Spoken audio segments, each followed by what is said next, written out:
but nothing, like we ran copper and brass. Okay. So kind of softer materials. Yeah. But yeah, once the code's done,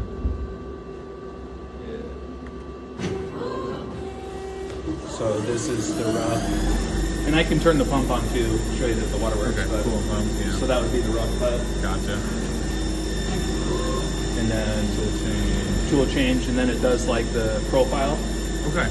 So it's got a rough cutter and then the profiler.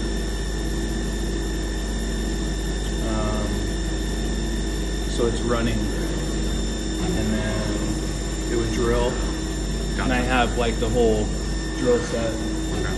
and then boring, so it would do the interior. And then the last part would be like the profile for the back end of it, and then part off. Okay. So, and there's 2 different part off blades in there. I generally use the same tools. Yeah. But over the years we had to buy other tools, so I've got all that stuff left. And then the cool thing about this one is if you set it up in the part off, so if you use the bar puller, you just change what program you're running right here. Okay. So it's the same program that I just ran, but now it'll pull. comes down, the liquid opens, you put a little groove in it, and then it pulls your next